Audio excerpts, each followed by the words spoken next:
¿Cómo están? Muy buenos días. La ola de violencia contra las mujeres en México está imparable. De enero a julio de este año se reportaron 2.240 homicidios dolosos y feminicidios.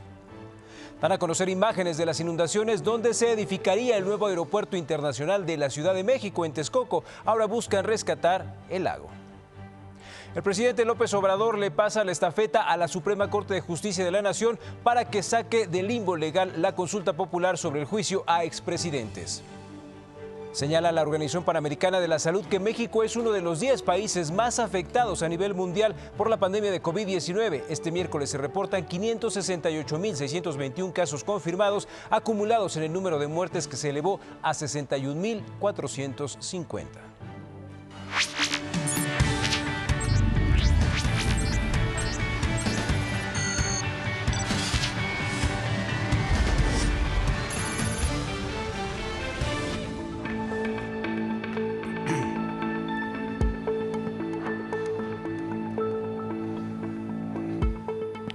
La imprudencia del conductor de un bochito provocó este accidente que fue captado por cámaras del C5 en la avenida Naucalpan, en el Estado de México. El vehículo compacto se incorpora hasta el carril de alta velocidad, pero en dicho carril venía un camión. Logra esquivarlo, pero termina llevándoselo con la parte trasera. Al lugar acudieron equipos de emergencia para auxiliar a los conductores. Bueno, se quisieron pasar de listos, pero no lo lograron. No lograron salirse con la suya. Oficiales de aduana y protección fronteriza de los Estados Unidos detuvieron al conductor de un vehículo que intentó pasar a una persona por la aduana de Mexicali y Caléxico, escondido en la cajuela. Otro automovilista captó el momento en que el joven iba encajuelado, esposado también, por supuesto. La ola de feminicidios que ha azotado a México sigue dejando heridas y sin cicatrizar, por supuesto, una impunidad que se extiende a todo el país. El Secretariado Ejecutivo del Sistema Nacional de Seguridad Pública dio a conocer que de enero a julio de este año han sido asesinadas 2.240 personas en México, lo que representa un aumento de 3.1% en comparación con el mismo periodo del 2019, en donde se reportaron 2.171. De esta cifra, 1.674 homicidios fueron dolosos y 566 feminicidios. Los estados con más feminicidios fueron el Estado de México con 80, seguido de Veracruz con 52 y la Ciudad de México con 51. Y durante la emergencia sanitaria por el COVID-19, los ataques de ciberdelincuentes se han incrementado más del 70%. De acuerdo con Andrés Velázquez, presidente de Mática, quien participó en las conferencias virtuales de Alestra eFest 2020, uno de los retos que más preocupa para el 2021 es que habrá un déficit global de cerca de 4.5 millones de profesionales de la ciberseguridad. También explicó que el 80% de los ataques se inician desde el interior de las organizaciones, con una intromisión previa de hasta 8 meses, por lo que en la mayoría de los casos los ciberintrusos conocen más de los sistemas que los mismos expertos de las empresas. Ayer un juez de proceso sentenció a 47 años de prisión a Víctor Manuel Rivera Galeana el Gordo y a 43 años de cárcel a Cristian Arturo Hernández alias el Cris, líderes fundadores del grupo delictivo La Barredora, por su plena responsabilidad en los delitos de delincuencia organizada en contra de la salud, portación de arma de fuego de uso exclusivo del ejército también. Además, cada uno deberá de pagar una multa de más de 360,000 pesos. Nos vamos hasta Taiwán, en donde agentes del FBI y autoridades locales aseguraron un cargamento de 161 buches de pez totoaba traficados ilegalmente desde México.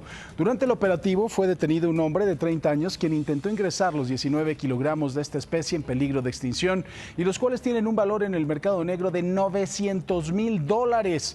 Este decomiso confirma que la captura ilegal de totoaba continúa en el Alto Golfo de California, situación que podría traer sanciones comerciales al gobierno mexicano por parte de la Convención sobre el Comercio Internacional de Especies Amenazadas de Fauna y Flora Silvestre.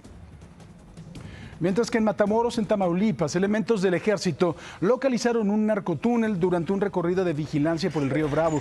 La excavación, que contaba con 1.5 metros de alto y 80 centímetros de ancho, se encontraba colapsada a 35 metros de la entrada por las lluvias de los últimos días.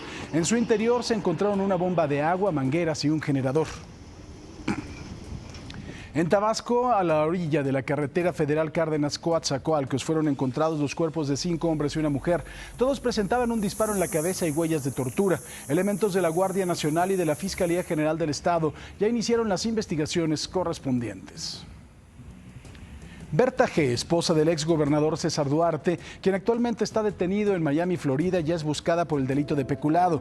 Un juez de control en Morelos giró la orden de aprehensión luego de que la Fiscalía del Estado de Chihuahua la acusara del desvío de 250 millones de pesos de recursos del DIF en complicidad con su esposo cuando este era gobernador. Cabe mencionar que Berta solicitó un amparo la semana pasada en la Ciudad de México, mismo que le fue negado, ya que en esos momentos no existía ninguna orden de aprehensión en su contra. Y luego de reconocer la situación compleja que se vivió este fin de semana por la carga vehicular y peatonal en las garitas de Tijuana y de Baja California para ingresar a los Estados Unidos, el embajador estadounidense en México, Christopher Landau, pidió a la población fronteriza, principalmente a sus compatriotas, evitar estar cruzando la frontera para viajes no esenciales debido a que se incrementa el riesgo de contagios por COVID-19. Recordó que ambos gobiernos acordaron extender el cierre de la frontera para actividades como el turismo, visitas familiares o compras hasta el próximo 21 de septiembre. Sin embargo, destacó que esto solo aplica a viajes terrestres y no a los viajes aéreos. Vamos a la información del clima con Samantha Robles. Sammy Rocks, adelante. Buenos días, Paco. Buenos días a toda la gente que ya se despertó con nosotros. Fíjense que hoy vamos a hablar acerca de Laura, que se acercó un poquito más a territorio nacional. Tampoco se me angustie. Va a tener una trayectoria de impacto, sigue siendo la costa este de Estados Unidos. Para esto, lo que está dejando a su paso en su desplazamiento y el movimiento de sus bandas nubosas son algunas lluvias al norte de la península de Yucatán y de Quintana Roo. De igual forma, se asocian a la nueva onda tropical, que es la 31, que también viene proveniente del Caribe y se desplaza hacia el oeste. Va a interactuar con canales de baja presión, con celdas de tormenta y con zona de inestabilidad con potencial para ser un ciclón tropical. Hay mucha actividad de lluvia, prácticamente le digo desde donde: Yucatán, Quintana Roo, Campeche, frontera sur, Guatemala, Chiapas, Oaxaca, Guerrero, Michoacán, Veracruz, Tabasco, Campeche, por supuesto Tamaulipas, Valle de México, exceptuando la parte norte y noreste, en donde se mantiene calor y sol. Los cielos parcialmente nublados al noreste mexicano, pero ¿qué tal los 45 grados que continúan, por ejemplo, en Sonora, en Mexicali, en el estado de Chihuahua? Así vamos a continuar por allá, y el contraste está de centro a sur con lluvias y un posible ciclón tropical en aguas del Pacífico. O sea, seguirá lloviendo en la ciudad. Va a seguir lloviendo de centro a sur y partes del noreste con nublados. Y bueno, Laura va para Estados Unidos, pero sigue dejando con sus bandas nubosas lluvia hacia el norte de la península de Yucatán, de igual forma partes de Quintana Roo. Todas las playas, ¿no? Están también bastante... Sí, hay mucha actividad de ondas tropicales ahorita, entonces la lluvia va a continuar. Las ondas tropicales están llegando y no paran de llegar. Vamos en la número 30, ahorita llegó la 31, entonces vamos a esperar la 32. No, hombre, pues no paran. Y luego la 33 y la 34. No paran. Y nos vamos así hasta la 60. Es el cuento de nunca acabar. De nunca acabar.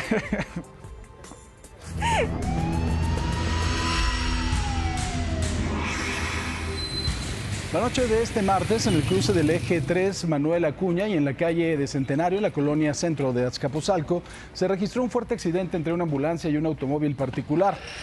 Precisamente un hombre y todos los paramédicos resultaron con heridas leves. Sin embargo, también fueron trasladados a un hospital, mientras que el conductor del vehículo fue llevado al MP para deslindar responsabilidades. Y bueno, en más información, sin dar cifras, el presidente López Obrador aseguró que México se recupera de forma gradual de la crisis económica generada por la pandemia de COVID-19. Consideró como un acierto el no haber solicitado deuda para sostener los programas de apoyo a personas afectadas por la pandemia y para financiar la recuperación de micro, medianas y pequeñas empresas. Yo estoy seguro que la estrategia nuestra, que ha sido del todo nueva, la vamos a patentar, que es una muy buena vacuna contra las crisis, no de corte neoliberal, sino en el marco de la economía moral, está dando resultados. Nos estamos recuperando y la deuda de México, el aumento, tiene que ver con la depreciación y con la caída de la economía, pero no con nuevos créditos. Previo a su segundo informe de gobierno, que será el próximo martes, el presidente López Obrador difundió un nuevo spot en donde ahora aborda el tema de los programas sociales. Aseguró que en su gobierno tienen la conciencia tranquila ya que ayudan a la gente más humilde, los necesitados y desposeídos. También envió un mensaje a los conservadores que sostienen que se busca un México comunista. Citando al Papa Francisco, dijo que ayudar a los pobres no es comunismo, sino el centro del evangelio. Es el centro del... ¿Qué le parece si vamos a los dineros? En Asia cerraron con resultados mixtos. Tokio pierde 0.03%, Hong Kong sube 0.2%. En Europa, Londres pierde 1.11%, París sube 1.01%. Frankfurt retrocede 0.04%, París pierde 0.01%. América abrirá de la siguiente manera: el Dow Jones 28.248 puntos, el Nasdaq 11.466 unidades, la Bolsa Mexicana 38.249 puntos. Los billetes: el dólar 21 pesos con 38 centavos a la compra y 22 pesos con 32 centavos a la venta. El euro 24 pesos con 50 centavos a la compra y 26 pesos con 47 centavos a la venta. Petróleo: el West Texas 43.35 dólares por barril. El Brent del Mar del Norte 45.86 dólares por barril. La mezcla mexicana 41.12 dólares por barril.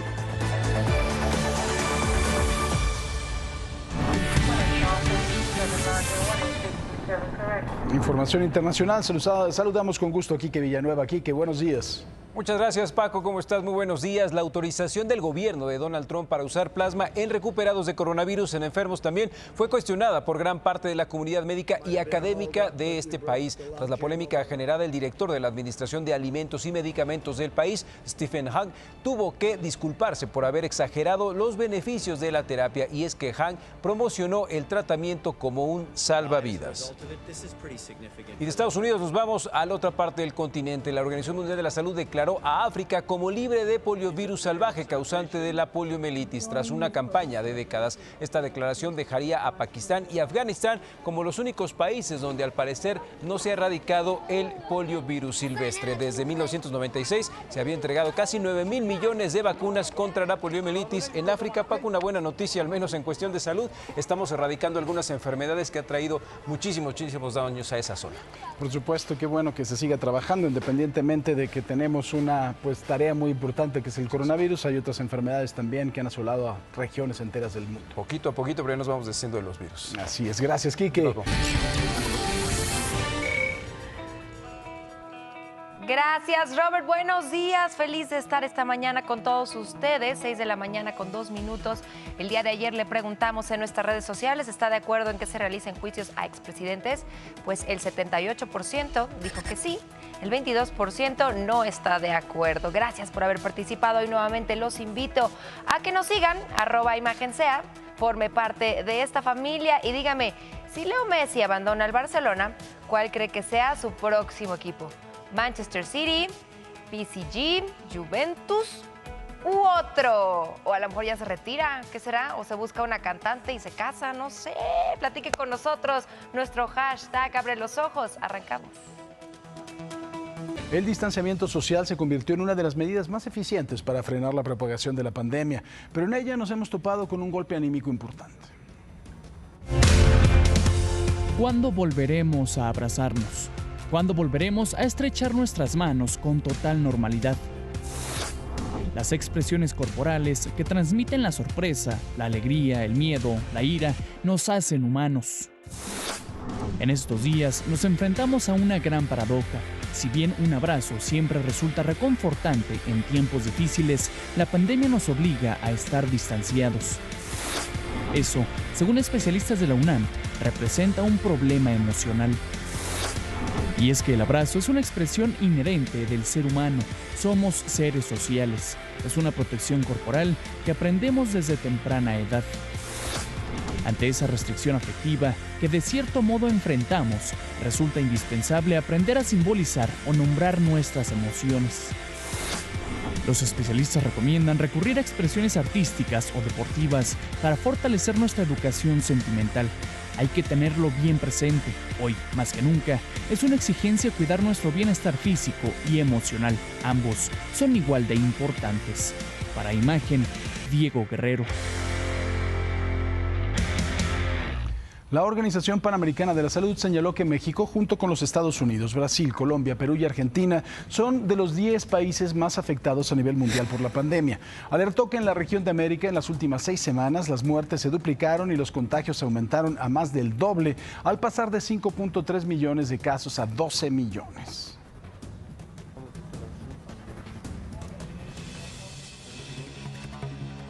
Y bueno, vamos a ver cómo avanza el coronavirus en México. De acuerdo con los datos reportados anoche por la Secretaría de Salud, tenemos 568.621 casos acumulados y también 4.000 nuevos 16 contagios en las últimas 24 horas, 4.916. De este total de casos confirmados, ya tenemos 393.101 personas recuperadas. Esa es la buena noticia. 26.627 son los casos activos en los últimos 14 días. Ayer se sumaron 650 fallecimientos por el virus. Así, el número de muertes ya se eleva a 61.450. La tasa de letalidad en nuestro país sigue en 10.8 en comparación con la de 3.4 de letalidad global. Ayer las autoridades de salud hablaron del reto que representa la llegada de la influenza estacional en medio de la pandemia. Necesitamos una definición que nos dé la sensibilidad en su momento necesaria para poder detectar ambas patologías, ambas enfermedades, y que sea finalmente la vigilancia basada en laboratorio o este panel viral que se cursa a todos los pacientes que tienen un síndrome respiratorio, el que nos revele cuál es el virus que en su momento empieza a predominar o cómo empiezan estos a cocircular. Es un reto también que tendremos en los meses de invierno. La coordinadora de nutrición de la empresa Body Logic de Grupo PISA, Alejandra López, señaló que un sistema inmune fuerte ayuda a enfrentar de mejor manera las enfermedades, entre ellas el COVID-19. En este sentido, dijo que fortalecer el sistema inmune a través de alimentos con gran valor nutrimental se vuelve una necesidad de primer orden. Todo ello acompañado de un buen descanso y actividad física. Mire, para evitar la automedicación y el desabasto, la Comisión Federal de Protección en contra de Riesgos Sanitarios determinó que los medicamentos auxiliares que se utilizan en el tratamiento de COVID-19, como antivirales o anticoagulantes, solo se venderán presentando una receta médica.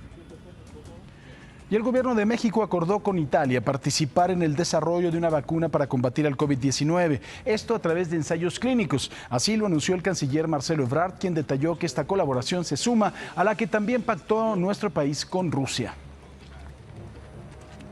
De acuerdo con registros de la Secretaría de Relaciones Exteriores, hasta el 24 de agosto habían fallecido 2.173 mexicanos en los Estados Unidos a causa del COVID-19. El aumento diario, el promedio de muertes diarias es de 10 connacionales. Nueva York se mantiene como la entidad más letal para los mexicanos con 771 fallecimientos.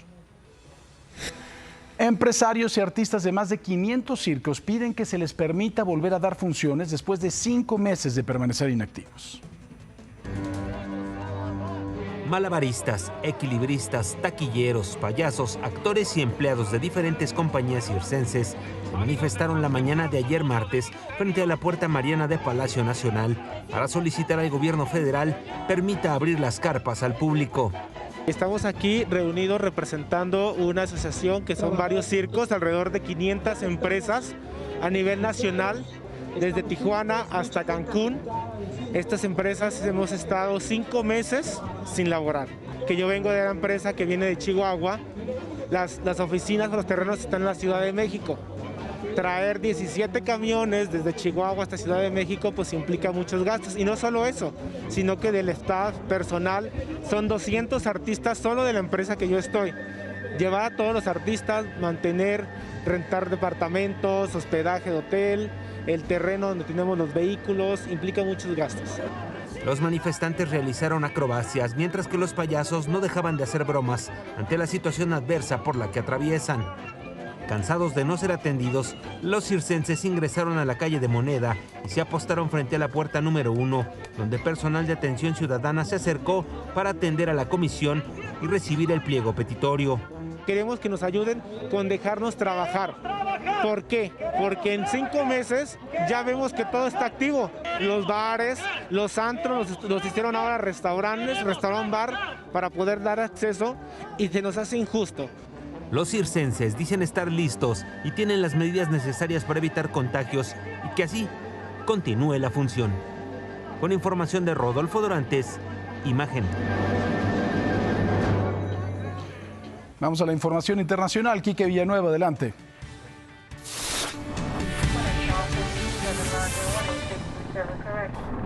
Gracias, Paco. La confirmación de que 2 pacientes europeos se reinfectaron de coronavirus elevó la preocupación sobre la inmunidad de las personas ante la enfermedad. Los casos ocurridos en Bélgica y Holanda se conocen tras un reporte hecho público esta semana por investigadores de Hong Kong sobre un hombre que volvió a contagiarse con una cepa diferente de la enfermedad 4 meses y medio después de haberse declarado recuperado. El gobierno de Reino Unido se retractó de haber dicho que los estudiantes y el personal de las secundarias de Inglaterra no necesitaban usar cubrebocas al volver a las aulas a partir de la próxima semana. Por ello, la administración del primer ministro Boris Johnson ahora dijo que todos a partir de los 11 años tendrán que utilizar mascarillas cuando caminen por los pasillos de las escuelas y las áreas comunes. Y mire, en Corea del Sur se decretó el cierre de escuelas y el regreso a las clases en línea en la ciudad de Seúl en un 12º día consecutivo con un aumento en nuevos casos de coronavirus. Según la ministra de Educación, en las últimas 2 semanas se detectaron al menos 193 positivos entre estudiantes y profesores en la zona metropolitana de Seúl, donde un rebrote ha amenazado con borrar los avances realizados contra la pandemia. Las escuelas no son una excepción en esta situación crítica. El fuerte aumento y la rápida propagación de infecciones grupales desde agosto también han provocado infecciones en nuestros estudiantes y maestros. Y ahora nos vamos a la Franja de Gaza. Se puso en cuarentena este lugar luego de confirmarse los primeros casos de COVID-19 entre la población del enclave palestino. Esto a pesar de que sus fronteras restringidas prácticamente le habían librado la infección. Autoridades sanitarias del territorio están preocupadas por la potencialmente desastrosa combinación de campos de pobreza y refugiados densamente poblados también, así como limitadas instalaciones hospitalarias a la hora de combatir el brote. Desde finales de marzo, las fronteras de Palaos han permanecido cerradas y hasta ahora es uno de los 10 países del mundo sin casos confirmados de coronavirus. Sin embargo, aunque no se ha registrado un solo caso, el virus ha devastado al país de otra manera, y es que llevan meses sin recibir turismo, que es su principal fuente de ingresos. Además de Palaos, otros países en donde no hay brotes de coronavirus son Micronesia, Islas Marshall, Islas Salomón, Tonga y Samoa. Y mire, sabemos que la vida no se detiene y para este regreso a clases o cualquier imprevisto, Creditea es una opción confiable y eficaz que te permite obtener un préstamo sin necesidad de salir de casa. Solo tienes que entrar a creditea.mx, tener a la mano el INE y comprobante de ingresos, completar la aplicación y podrás solicitar de 5,000 hasta 70,000 pesos desde cualquier dispositivo y sin comisiones por retiro o pago anticipado. Y de las noticias internacionales, vamos al clima con Samantha Robles.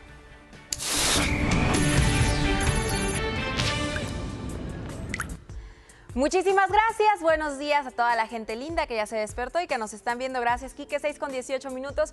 Pues vamos a hablar de lo que está dentro y fuera de territorio nacional. Hablamos que aquí tenemos un posible ciclón tropical, está muy lejano de costas nacionales, nada más le digo para que se entere. Aquí en Baja California Sur se mantienen cielos despejados, lo mismo en Baja California, en Sonora, en el estado de Chihuahua, norte de Sinaloa y Durango, en donde los termómetros también están arriba. El noreste del país, en Coahuila, despejado y además muy caluroso, lo mismo en Nuevo León y Tamaulipas, ligeramente más nubladito. ¿Dónde está entonces todo lo que está sucediendo? En el centro y en el sur. Canales de baja presión están extendidos en toda la costa centro-occidente, celdas de tormenta y zonas de inestabilidad con potencial para ser un ciclón tropical. Esto se mantiene como lluvia muy fuerte, como tormentas eléctricas y además oleaje elevado, casi a los 4 o 5 metros de altura en zona costera de Jalisco y de Colima, también desde Sinaloa y se extiende hasta Michoacán. De igual forma, en el sureste mexicano, la onda tropical 31 estará haciendo de las suyas desde Yucatán, Quintana Roo, Campeche, Veracruz, Tabasco, Chiapas, Oaxaca, Guerrero y hasta Tamaulipas. Y el huracán Laura en aguas del Golfo de México sigue su trayectoria hacia el nor-noroeste. Va a tener un impacto para el día de mañana como huracán mayor entre Luisiana y Texas. Vamos a ver ahora las temperaturas en el noroeste, norte y noreste del país. Bueno, pues con cielos parcialmente nublados en Tijuana, Baja California, hablamos de 30 grados centígrados. Mexicali casi en los 50, 47 grados va a marcar el termómetro por la tarde. Lo mismo en Hermosillo, Sonora con 43 y mucho sol. Chihuahua capital 32. Durango mantiene máximas de 27 con pronóstico de tormentas para el día de hoy, mientras que La Paz está totalmente despejado. Son 37 grados.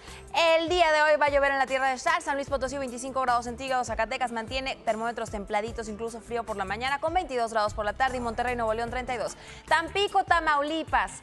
Mi bello Tampibey, 32 grados centígrados. Tampico, Madero y Altamira se mantendrá pues caluroso, húmedo como siempre. Hay pronóstico de lluvia muy fuerte desde Jalisco, entonces Guadalajara para el día de hoy con máximas de 27 grados. Vallarta, Morelia, Ciudad de México, que ayer estuvo friecito, hoy aumenta 2 grados la temperatura. Nos vamos a 24 por la tarde. Acapulco, Guerrero con lluvia y totalmente nublado, máximas de 27 grados centígrados. Sureste mexicano, llega la onda tropical 31, yo se lo dije, y entonces llueve en la península de Yucatán, en Campeche, en Villahermosa, en Tuxtla Gutiérrez, Chiapas, en Oaxaca, exceptuando Veracruz el día de hoy.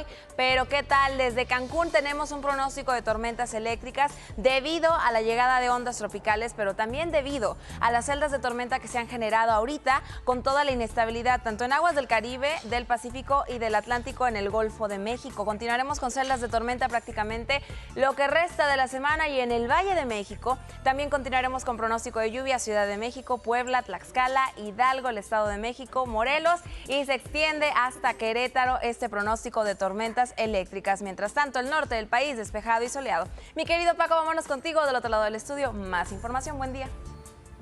Y bueno, gracias Sam, en la Ciudad de México tenemos cerca de 80,000 policías. Entre ellos hay grupos especializados para la búsqueda específica de algunos de ellos. En unos momentos más mi compañero Carlos Jiménez estará aquí para presentarle a los más buscados, como todos los miércoles, en las huellas del crimen. Por supuesto, esto es Imagen Noticias. Ya volvemos, no se vaya. Desgraciadamente, esta es la historia de todos los días, el calvario de miles de mexicanas. Es una más de esta serie de desapariciones que tiene lugar en nuestro país. Una familia rota, una búsqueda implacable. Se llama Yasmín Ángeles Encarnación, tiene 19 años y desapareció el 11 de agosto. Yasmín Ángeles Encarnación es el nombre de una de las 10 mujeres desaparecidas en el estado de Hidalgo solo durante el mes de agosto. Su madre, de la mano de otros familiares, continúa en su búsqueda. Mija, si me estás escuchando, yo te voy a seguir buscando hasta que por lo menos me digas que estás bien. No sé por qué no lo ha hecho, pero busque si sepa que toda su familia la está buscando, y pues que la queremos mucho, que no vamos a dejar de buscarla. Yasmín salió de su casa en el municipio de Mixquiahuala el pasado 11 de agosto. A su mamá le dijo que iba a encontrarse con su hermana mayor, pero que antes pasaría con su abuelita para cambiar su ropa.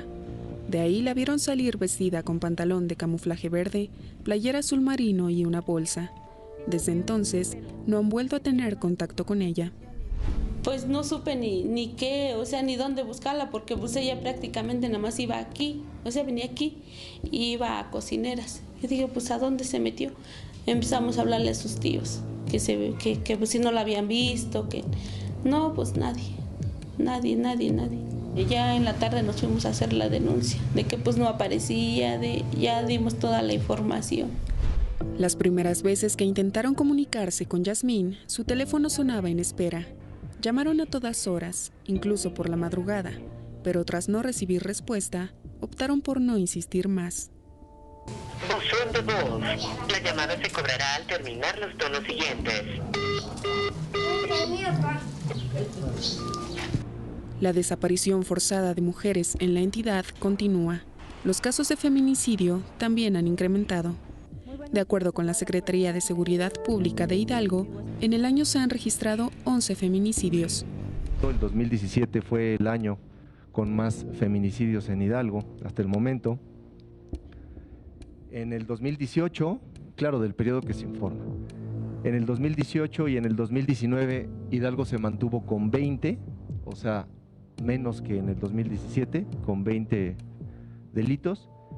Y en el 2020, como ustedes saben, en el estado de Hidalgo se han presentado 11. A ella le gustaba coser. A veces agarraba sus servilletas. O le gustaba leer. O le gusta porque yo digo que está bien. Para Imagen, Brenda Salas.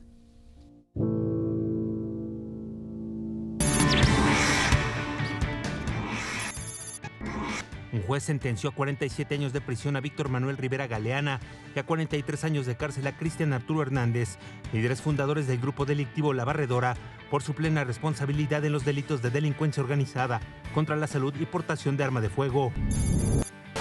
En Taiwán, agentes del FBI y autoridades locales aseguraron un cargamento de 161 buches de pez totoaba traficados ilegalmente desde México. Durante el operativo fue detenido un hombre de 30 años, quien intentó ingresar los 19 kilogramos de esta especie en peligro de extinción. El presidente López Obrador difundió un nuevo spot donde ahora aborda el tema de los programas sociales. Asegura que en su gobierno tienen la conciencia tranquila, ya que ayudan a la gente más humilde, los necesitados y desposeídos. El gobierno de México acordó con Italia participar en el desarrollo de una vacuna para combatir el COVID-19. Esto a través de ensayos clínicos. La colaboración se suma a la que también pactó nuestro país con Rusia.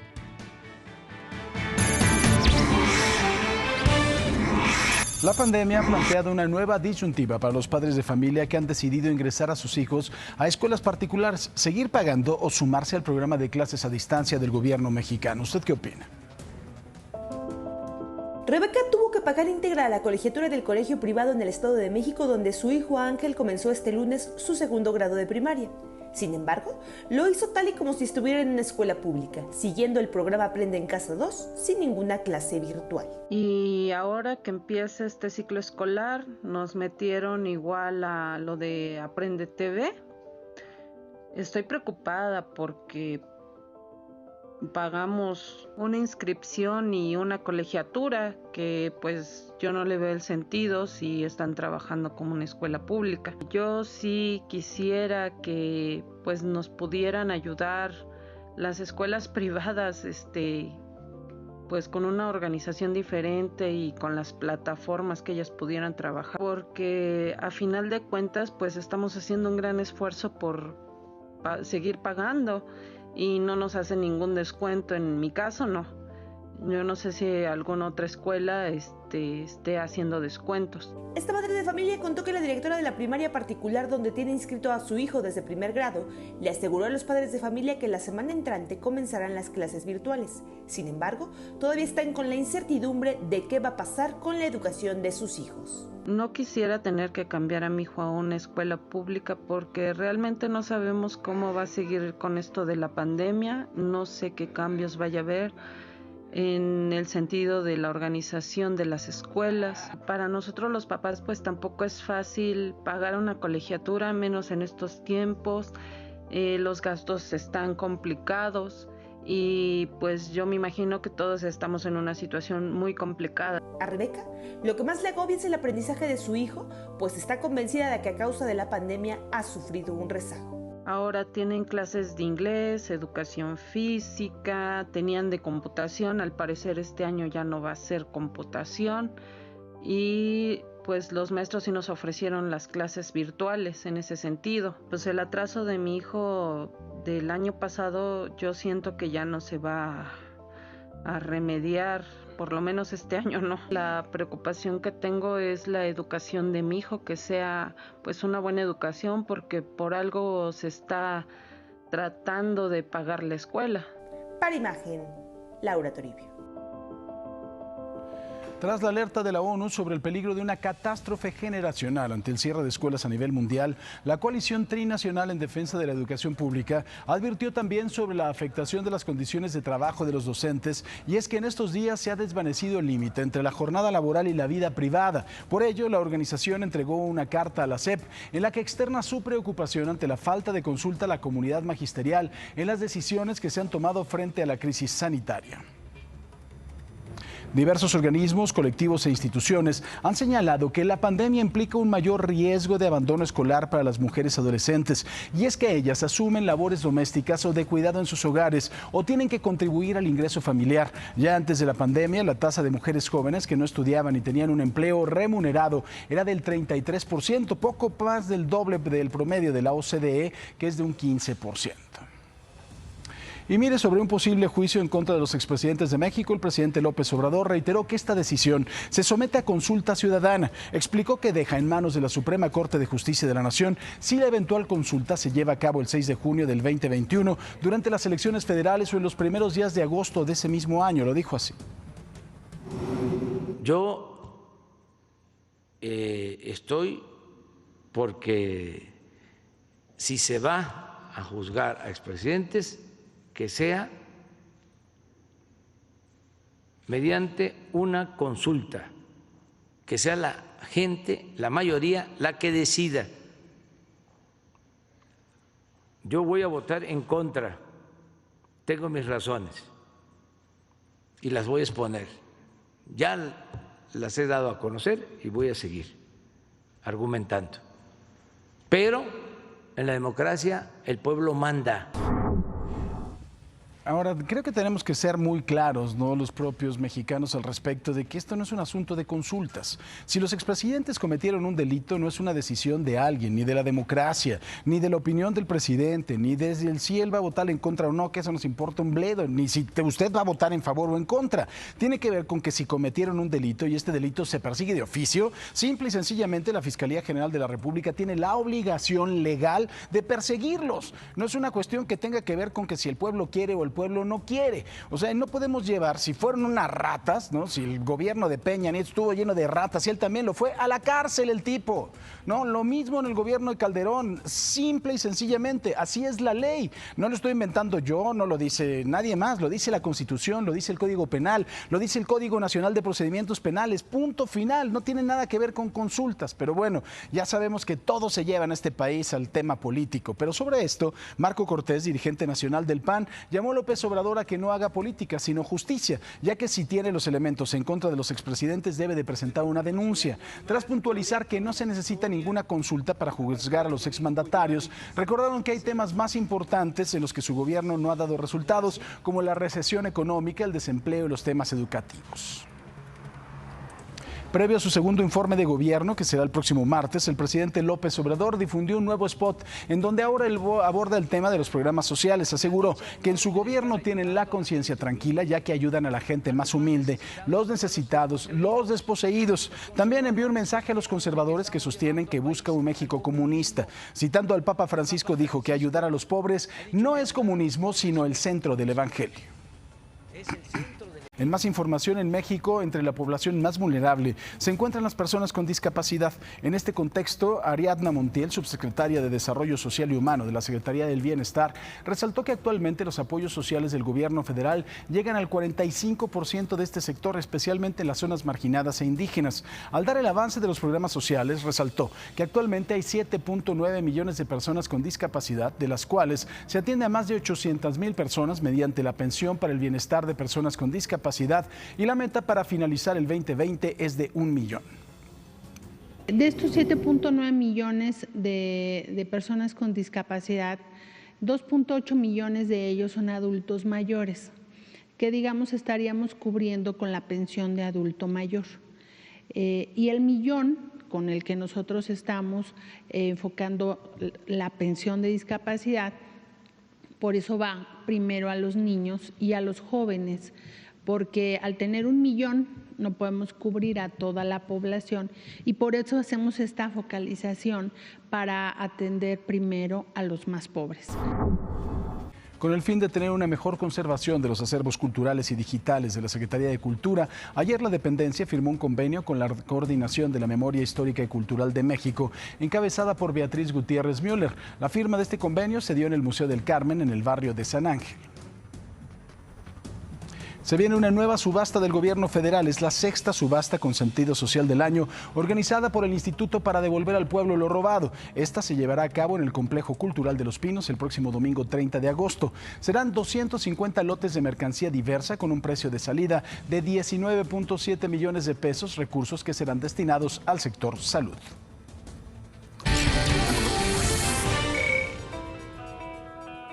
Seguimos al pendiente de su participación en nuestras redes sociales. Nuestra pregunta del día: si Leo Messi abandona el Barcelona, ¿cuál cree que sea su próximo equipo? ¿Cómo va el resultado hasta este momento? Pues mire, Manchester dice el 52%, PSG el 8%, Juventus 18% y el restante 22% dice que en algún otro equipo. Siga participando con nosotros, le guste o no le guste el fútbol, opine.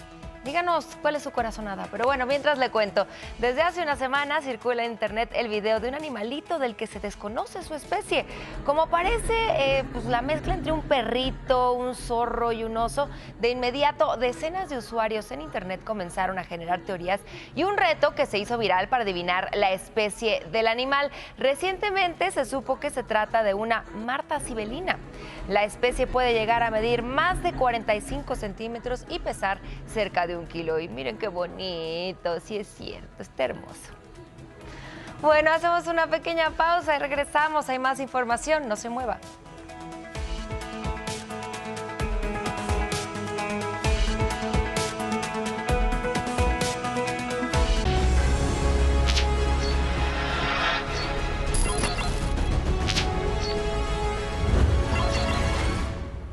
Por supuesto que usted ha visto en las agencias de seguridad de los Estados Unidos estas listas de los más buscados. Por supuesto que en México también los hay, y en una ciudad tan grande como esta y que desgraciadamente a veces presenta índices tan importantes de violencia, tenemos nuestra lista de los 10 más buscados. Carlos, ¿cómo estás? Buenos días. Paco, muy buenos días a todos allá en casa. En la Ciudad de México tenemos cerca de 80,000 agentes de la Secretaría de Seguridad Ciudadana y unos 3,500 policías de investigación. En estas corporaciones hay equipos especiales que se dedican específicamente a la búsqueda de algunos delincuentes. El día de hoy vamos a platicar precisamente de los 10 delincuentes más buscados en la capital del país. Son estos hombres y mujeres que usted tiene en pantalla acusados de todo tipo de delitos. Vamos a iniciar, Paco, de atrás hacia adelante para conocer uno a uno a estos sujetos, Paco. ¿Están en orden de importancia, de prioridad para capturarlos o no importa el orden? Digamos que los 5 primeros que vamos a mencionar son no tan prioritarios, pero poco a poco vamos a ir bajando uno a uno hasta, digamos, el más importante que tiene las autoridades. Me parece muy bien. Es Cristian Flores Ramírez. Estamos hablando, Paco, de el hermano de Lunares de la Unión. Como sabemos y seguramente recordarán, fue uno de los líderes de este grupo delictivo, el cual heredó los negocios que controlaba su hermano en el barrio de Tepito. Hay que recordar que estos sujetos, Paco, están relacionados con secuestros, extorsiones, cobro de piso, homicidios. Son verdaderamente peligrosos. Generadores de violencia y prioritarios para la autoridad para poder detenerlos. Estamos hablando del hermano de Lunares en el número 10, Paco. En el número 9 tenemos a Eusebio Hernández Vázquez, el Cejas. Es uno de los actuales cabecillas de este grupo que se conoce como la Fuerza Antiunión. Lo relacionan con el mismo tipo de crímenes, estamos hablando de secuestros, homicidios, y hay que recordar, Paco, que este grupo de la Fuerza Antiunión, según las autoridades capitalinas, está ligado al cártel Jalisco Nueva Generación. Este cártel es el que lo está financiando, se sabe que son ellos quienes les proporcionan armas, dinero para poder controlar y enfrentar al grupo de la Unión en la Ciudad de México.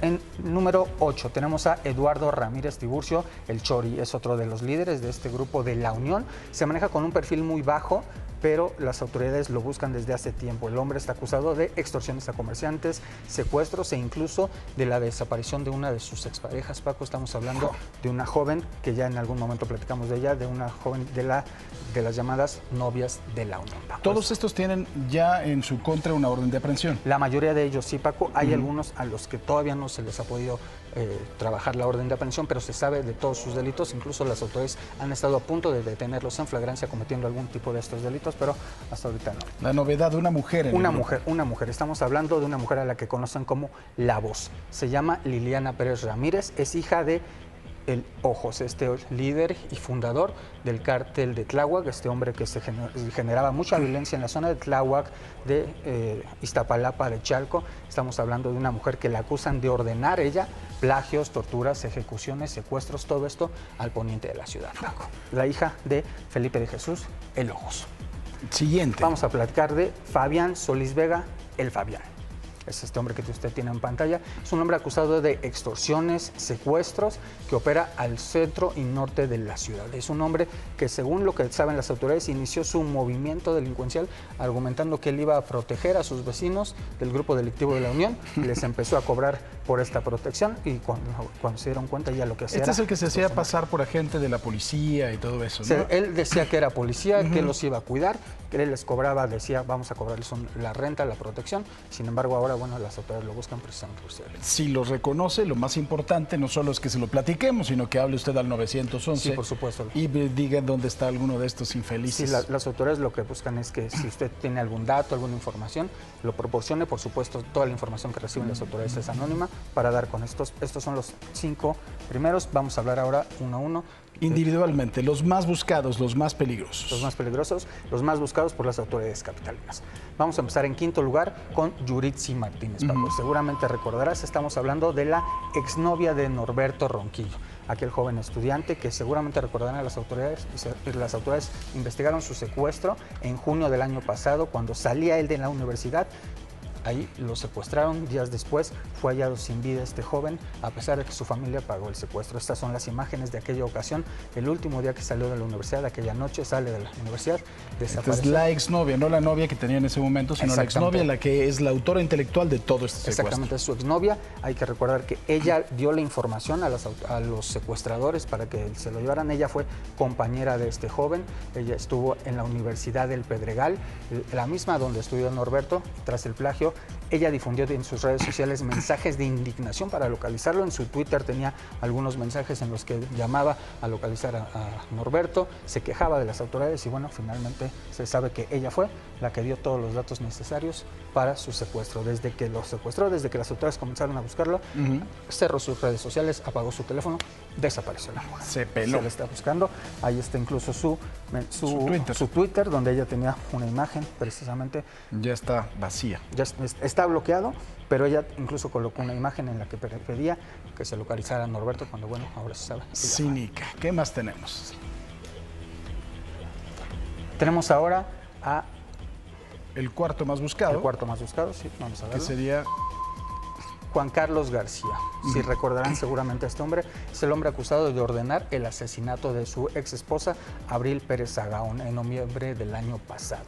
Este hombre fue denunciado tiempo atrás por su esposa, lo acusaba de golpearla, de despertarla una noche, golpearla con un bat e intentar asesinarla. Y aunque fue detenido en aquel momento, un juez lo dejó en libertad con el argumento de que solo había sido violencia familiar, la despertó a batazos y pese a ello la dejó en libertad.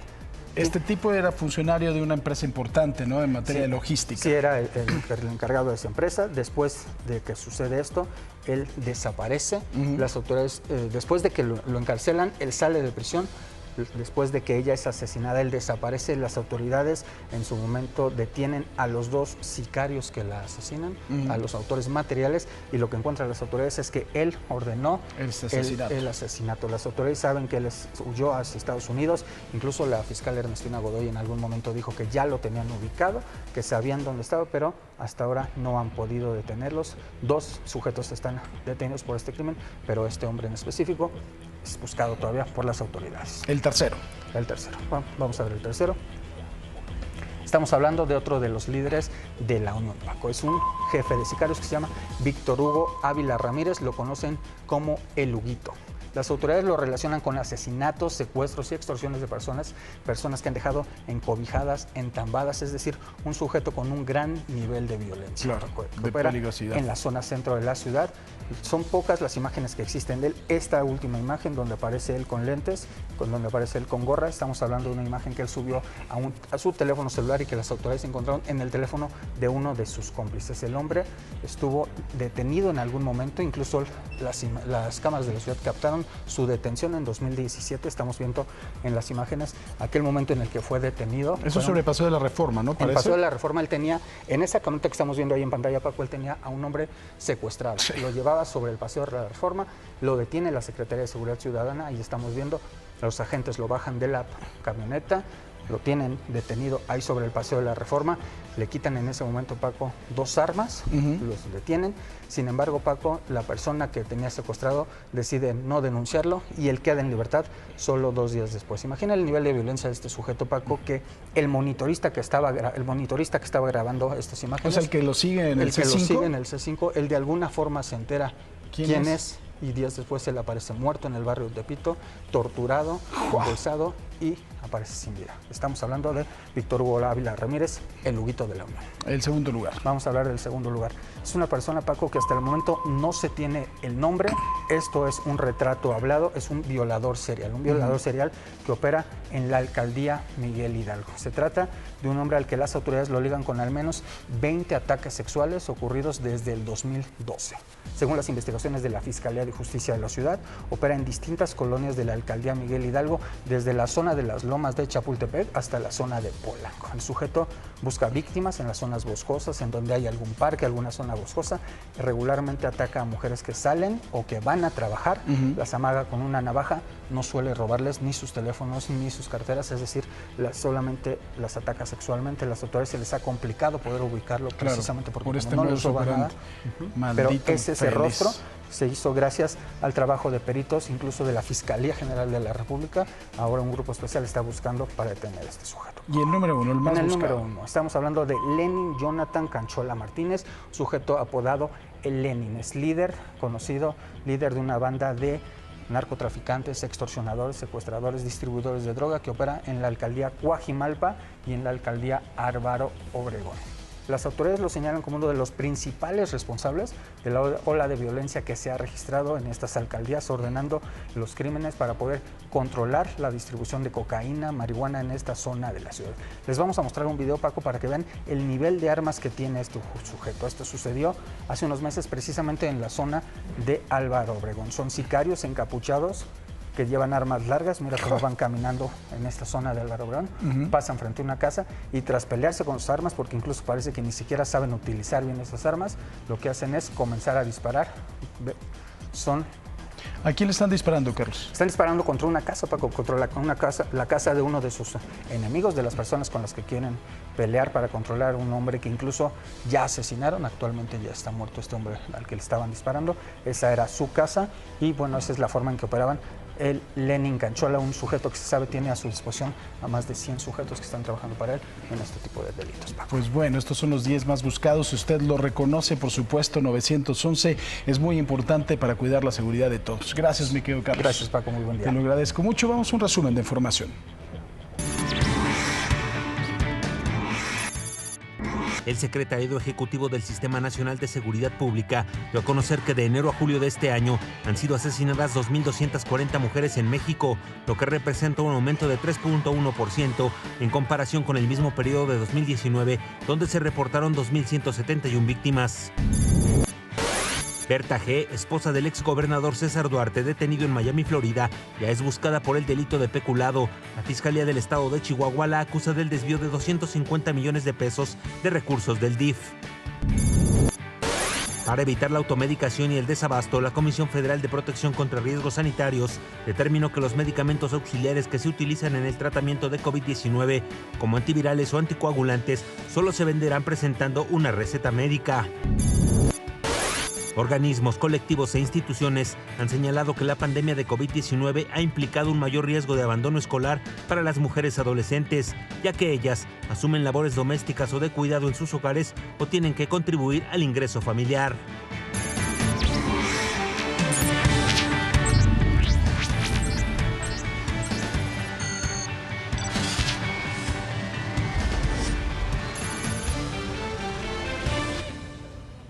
La imprudencia del conductor de un bocho provocó este accidente que fue captado por las cámaras del C5 en la avenida Naucalpan, en el Estado de México.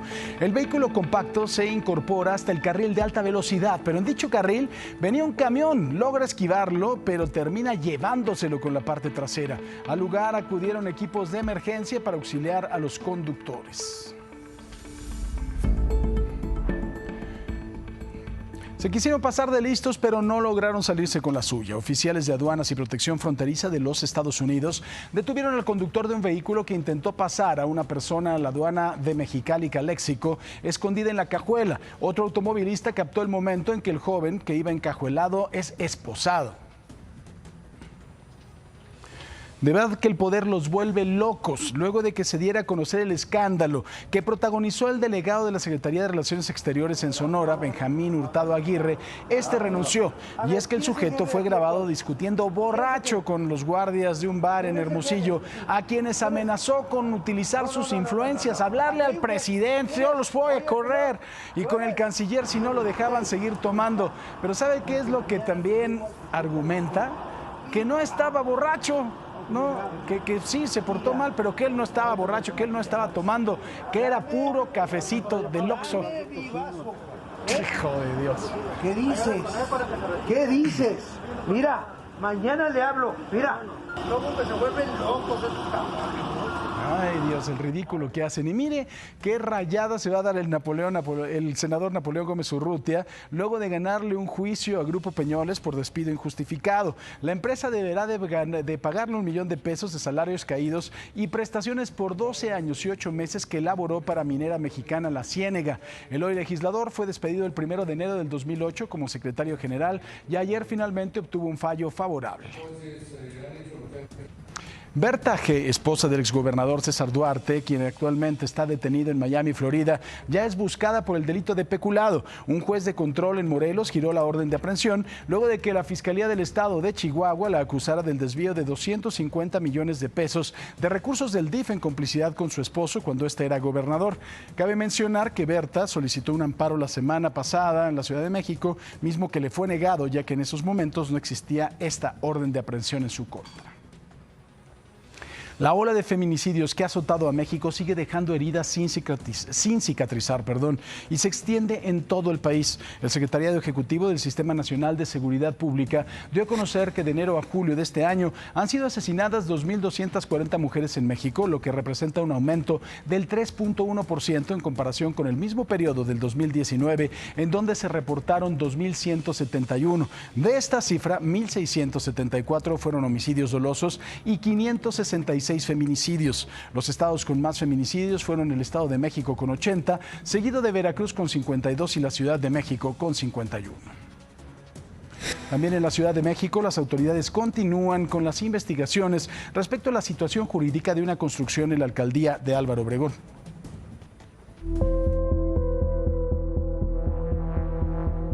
La Secretaría de Desarrollo Urbano y Vivienda informó que el certificado único de zonificación de uso de suelo emitido el 30 de marzo de 2015 para la construcción del edificio ubicado en Periférico Sur 3042 en los linderos de la presa Ansaldo fue erróneo en su análisis e interpretación normativa.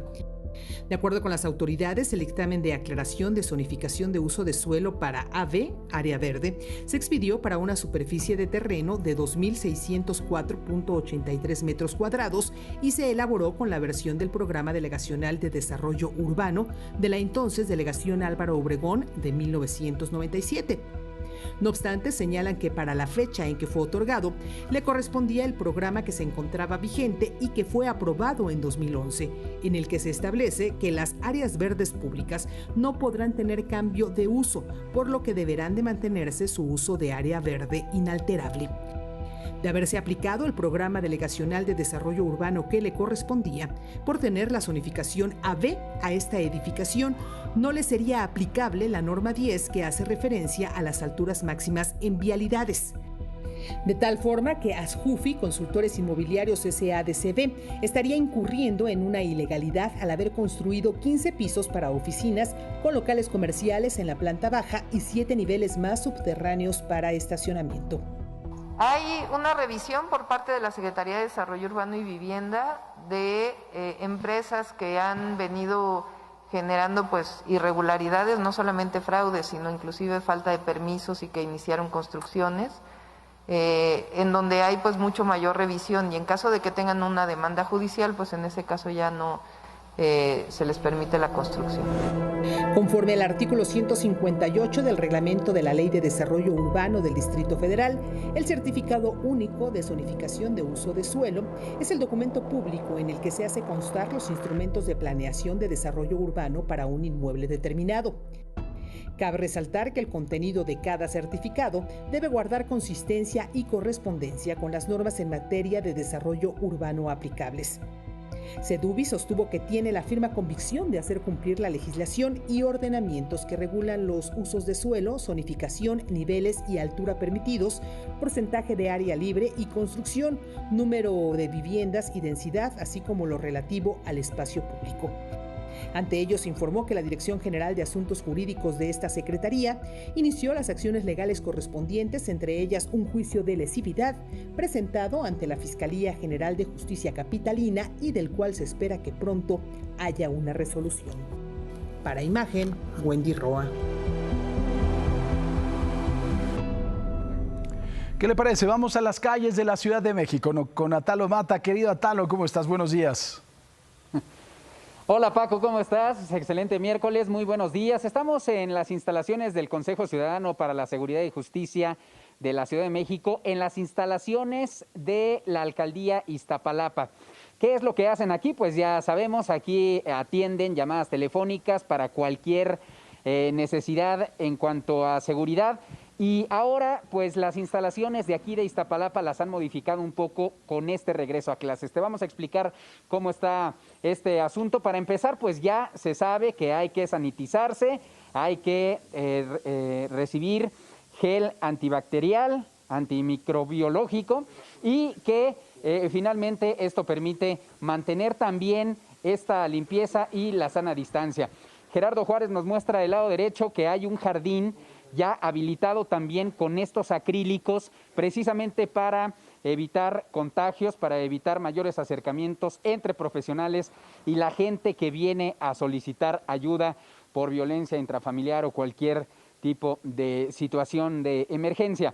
Bueno, ya entrando acá por este lado tenemos un pasillo, muy buenos días a todos, con permiso, donde hay algunos salones, precisamente salones para reuniones y para recibir a algunos, no pacientes, pero sí algunas personas que solicitan el apoyo de cualquier manera. Y seguimos por este pasillo de este Consejo Ciudadano para la Seguridad y la Justicia, donde ya nos está esperando Salvador Guerrero Chiprés, presidente de este consejo. Muy buenos días, Salvador, gracias por estar con nosotros. Encantado. Mucho gusto, qué bueno que están por acá con nosotros visitándonos. Tenemos algo nuevo, de alguna manera, ahora con el regreso a clases, donde ustedes están apoyando para los niños que no tienen, los alumnos, los estudiantes que no tienen una computadora, no tienen wifi en casa, no tienen una pantalla de televisión, porque aunque parezca increíble, hay personas así con esas necesidades, ¿no? Sí, hay el 7.5% de la población carece de una pantalla. Esos son datos del gobierno federal, del gobierno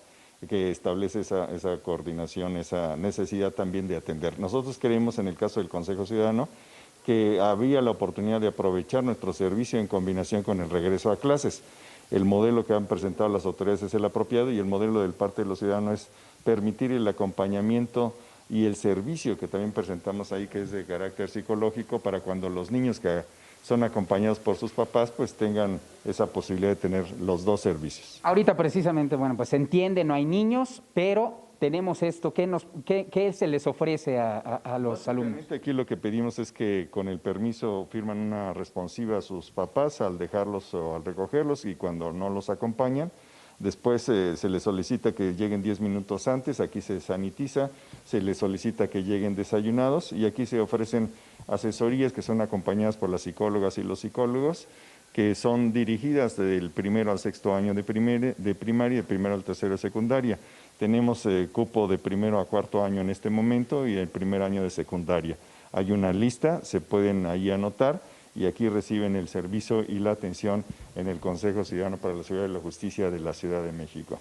Y esta área, por ejemplo, ¿para qué la tenían habilitada? ¿Para qué servía? Porque pues obviamente tuvieron que transformarse ustedes también, Salvador. Es correcto, lo que nosotros hacemos normalmente aquí en el caso de la Alcaldía de Iztapalapa y en coordinación, por supuesto, con el Gobierno de la Ciudad de México y el Gobierno de la Alcaldía, Lo que hacemos es promover el servicio de contención emocional y también de guía jurídica que se ha necesitado desde el 5 de enero que abrió el Consejo Ciudadano esta sede para atender todos los asuntos que puedan involucrar esas necesidades emocionales o jurídicas. Entonces lo adaptamos para combinarnos con el regreso a clases y siempre con la idea de dar atención a niñas, niños y adolescentes cuyas familias no cuenten con televisiones o computadoras suficientes. Ese es el propósito del Consejo, siempre en colaboración con la sociedad y con las autoridades.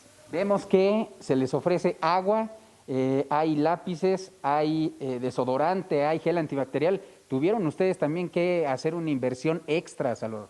Pues para nosotros es simplemente siempre reorganizarnos, nosotros en coordinación, insisto, con los empresarios, con las autoridades que forman parte, están en las cercanías de las alianzas con el Consejo Ciudadano. Nuestro propósito es contribuir con soluciones a esta necesaria adaptación que todos requerimos frente a esta pandemia y a la situación que eso implica para el caso del asunto escolar. Totalmente gratuito entonces que Totalmente gratuito, funciona de 9 de la mañana a 7 de la noche, sábados y domingos también está abierto. ¿Los niños a qué hora llegan entonces? A las 9 de la mañana está el primer turno, 4 horas continuas, y el seguimiento también se hace posible y mejora con la posibilidad de recesos donde hay ciertas activaciones físicas en que participan mis compañeras, fundamentalmente por eso tienen tenis, si podemos observar algunas de ellas, porque les ayudan a las niñas y a los niños a utilizar esos recesos para reactivar sus capacidades didácticas. Salvador, muchas gracias por recibirnos, mucho éxito y felicidades por esta labor. A la orden, a sus órdenes como siempre. Gracias, Salvador Guerrero Chiprés, aquí en el Consejo Ciudadano de Iztapalapa, así que ya saben los niños, porque hay muchos niños, Paco, muchos alumnos que ante esta situación, el regreso a clases a distancia, pues han tenido incluso que acercarse a los parques donde hay Wi-Fi, espacios libres, públicos, donde hay Wi-Fi para poder hacer una conexión porque en sus casas no tienen las posibilidades. Pues gran iniciativa, mi querido Atalo, del Consejo Ciudadano y por supuesto un fuerte abrazo a Salvador. Claro que sí, aquí le pasamos el recado. Gracias, Paco, buenos días. Buenos días. Mire, la empresa que construyó el condominio habitacional Ópalo, ubicado en la colonia Campestre Aragón de la alcaldía Gustavo Amadero, obtuvo las autorizaciones necesarias para la realización de obras para suministrar agua potable. Esto lo mencionó Grupo Urbania, dedicado a la comercialización del inmueble. Sin embargo, y esto es muy importante, vecinos de la calle de Ópalo se opusieron a la realización de estas obras ante la escasez de agua en la zona. La constructora solicitó al sistema de aguas de la Ciudad de México la modificación de las obras del condominio, en donde existe una toma de agua de 38 pulgadas de diámetro que resultaría más que suficiente para el suministro de agua a los condóminos, quienes también han expresado la carencia de ese servicio por la presunta falta de conexión con la red de agua potable. Así que nada que ver con que la constructora no había cumplido, sino aquí hubo también un asunto de los propios habitantes de la zona que no quieren que se conecte por un desconocimiento total y absoluto, porque hay agua suficiente para poder brindar de agua a este condominio. Bueno, la actual temporada de lluvia no ha sido del todo buena para el Valle de México, debido a que las presas que abastecen de agua potable esta zona del país se encuentran en niveles bajos. En la reunión semanal del Comité Nacional de Grandes Presas, la Comisión Nacional del Agua informó que el almacenamiento total pasó del 61.9 a 63.7, una cifra que se ubica por debajo del promedio histórico, que es del 70.6 para estas fechas. Clima con Samantha Robles, Avi Rocks.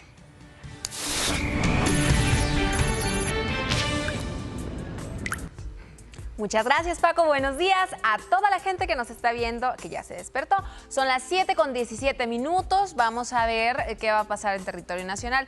Fíjate que las lluvias continúan de centro a sur en el país, debido a celdas de tormenta, ondas tropicales, canales de baja presión. Vamos a estar con actividad de lluvia prácticamente lo que resta de la semana. Tenemos al huracán Laura, el cual va a ser huracán mayor, va a intensificar sus vientos de huracán categoría 2, incluso va a llegar en un pronóstico que tiene el Centro Nacional de Huracanes a huracán categoría 4 antes de impactar en los límites de Texas y Luisiana. Esto ya después se estaría desplazando sobre la costa este de Estados Unidos. ¿Por qué nos importa ahorita? Porque la cercanía, una distancia aproximada de 540 kilómetros al norte de las costas de Yucatán, todavía las bandas nubosas siguen asociadas y pues por ahí dejamos algunas lluvias. Además se viene a reforzar con la onda tropical número 31, entonces sureste mexicano con lluvia, la parte litoral del Golfo desde Tamaulipas y hasta Campeche con lluvia, en la zona del Pacífico Pacífico mexicano, desde Chiapas y prácticamente hasta Sinaloa con lluvia, Valle de México con lluvia, cielos parcialmente nublados noreste mexicano y calor, y en la parte noroeste cielos muy despejados y temperaturas sumamente calurosas. Vamos a ver ahora las temperaturas en la Ciudad de México. Los capitalinos del alma, buenos días. Alcanzamos máximas de 24 grados y las mínimas se quedan en 15. Claramente hay un pronóstico de lluvia. Ayer, no sé si se dio cuenta, pero hacía friecito. Bueno, hoy vamos a estar 2 grados un poquito más arriba por la tarde, 24 nos quedamos también para jueves y para viernes. En Guadalajara, Jalisco, tapatíos de mi corazón, alcanzamos máximas de 27 grados, mínimas de 17. Todo el centro occidente y todo el Bajío se mantiene en estas temperaturas prácticamente hasta finalizar la semana y claramente con un pronóstico de lluvia fuerte en Jalisco y en Colima, y en la zona costera del centro occidente además hay oleaje elevado, cuidado. Monterrey, Nuevo León, regios de mi corazón, máximas de 32 grados, mínimas de 24. Alcanzamos calorcito, 34 grados centígrados en la Sultana del Norte, 34 grados mínimas de 23 con cielos parcialmente nublados para jueves, viernes. Es más, Tamaulipas, Nuevo León, Coahuila, todo así, con 34, 35 grados. Vámonos a un corte comercial y regresamos con mucha más información aquí en Imagen Noticias. No le cambie. Las estructuras que fueron construidas para el fallido Aeropuerto Internacional de Texcoco se encuentran anegadas por las recientes lluvias. Esto lo mencionó el presidente Andrés Manuel López Obrador y reiteró que fue acertada la decisión de quienes participaron en la consulta sobre el futuro del aeropuerto al votar en favor de su cancelación. El presidente dijo que se evitaron gastos en mantenimiento y bombeo de agua debido a que esos terrenos se hunden. Aludió a que la Terminal 2 del aeropuerto de la Ciudad de México tiene problemas de hundimiento y tendrán que invertir recursos para estabilizar las estructuras. El proyecto Parque Ecológico Lago de Texcoco está planeado para ofrecer actividades deportivas y de esparcimiento como conciertos y exposiciones, además de observación de flora y fauna. Se prevé que en un año sean abiertas al público las primeras áreas. Generará una zona de conservación ecológica, un área de esparcimiento y deportiva y abrir al público cuerpos de agua forman parte del proyecto Parque Ecológico Lago de Texcoco, explicó su titular Iñaki Echeverría. El proyecto contempla un total de 12.200 hectáreas e incluye la zona donde se construía el Aeropuerto Internacional de Texcoco, cancelado por la actual administración. La idea es crear una figura de protección para las 12.200 hectáreas, que es la totalidad del territorio que se está estudiando. Mediante decretos presidenciales se daría inicio a la apropiación de los espacios y el inicio de los trabajos, expuso Echeverría. Las actividades de esparcimiento se concentrarán en el área que fue delimitada por la barda que tendría el cancelado Aeropuerto Internacional. Ahí se desarrollarán actividades deportivas, observación de flora y fauna, refugio para especies de aves acuáticas, esparcimiento, festivales y conciertos. Se van a concentrar principalmente en la zona bardeada que ya existe en la zona, al norte de la carretera Peñón-Texcoco, donde se construyó el anterior aeropuerto. Son cerca de 4.800 hectáreas que se prevé abrir en ciertos días de la semana, específicamente los domingos, a uso público. Un tercer eje de acción contempla la restauración ambiental, reproducción de vegetación nativa, habilitación de humedales en el lago Nabor Carrillo, la Ciénega de San Juan, la laguna de Jalapango, la laguna de Texcoco Norte y una laguna recreativa. Además, se mantendrán los cuerpos de agua para regular las avenidas que se generan en la Ciudad de México durante la época de lluvias. Se va a construir un parque deportivo, se van a equipar los perímetros de los cuerpos de agua y se van a construir módulos de servicio de emergencia en toda la zona. En la rueda de prensa en Palacio Nacional se presentaron imágenes de la construcción del aeropuerto que fue cancelado, que actualmente se encuentran anegadas por las lluvias y por la falta de bombeo del agua. Se espera que en el transcurso de 2021 se abran al público las primeras áreas del proyecto. Para Imagen, Arturo Páramo. Vamos a la Así Amanece con Marlene Estrada.